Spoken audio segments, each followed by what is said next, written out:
La notion dans Brachot de transformation de la matière, notamment si on a un fruit qu'on ne reconnaît pas, tout aliment qu'on ne reconnaît pas, la bracha reste toujours la même tout le temps où la matière est là. La notion de Shinui Tsura ne change pas la bracha. Si par exemple j'ai des pommes que je ne reconnais pas parce qu'ils sont un peu écrasés, tout le temps où la matière est là, que la matière ne s'est pas transformée en liquide, la bracha reste telle qu'elle.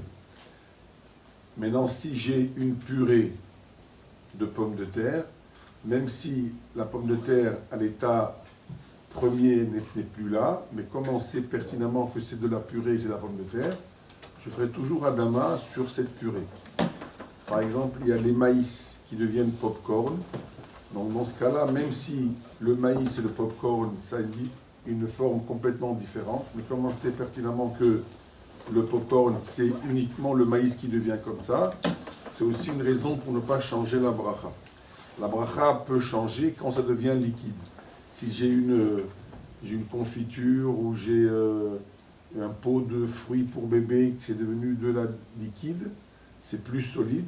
Là, ça passe à Sheakol, mais le fait que l'état du fruit ou de l'aliment a été déformé et n'est plus ce qu'il était, n'explique pas pourquoi on devrait changer de bracha. Donc, je prends la bracha si j'ai une salade de fruits où je ne reconnais pas les fruits. Donc, je demande c'est quoi les fruits, je fais la bracha.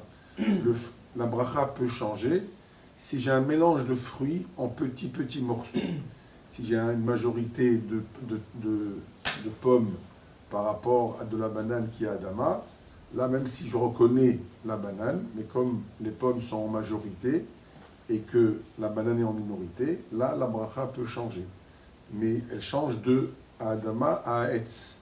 Et pour que ce soit Sheakol, c'est uniquement quand ça devient liquide, mais tout le temps où c'est solide, même si je ne reconnais pas la matière première de ce fruit, la bracha reste telle qu'elle. Dans tous les cas, quand c'est mélangé, on fait la majorité. Dans tous les cas, salade de fruits quand c'est petit, uniquement quand s'il y a aussi un mélange de céréales. S'il n'y a pas un mélange de céréales, la salade de fruits va d'après la majorité, si c'est en petits morceaux. On ne parle pas de salade de fruits sur un plateau de fruits où les morceaux sont grands. On parle des petits morceaux quand on fait une salade de fruits. Je ne dis pas j'ai une salade de fruits, de pommes et de bananes. J'ai une salade de fruits. Donc c'est une seule entité. Quand c'est en petits morceaux, c'est la majorité qui va l'emporter. Si ce n'est qu'il y a un mélange de céréales, de biscuits avec salade de fruits, toujours le céréal l'emporte sur la majorité, même s'il est en minorité. Et autrement, c'est la majorité des fruits qui va l'emporter.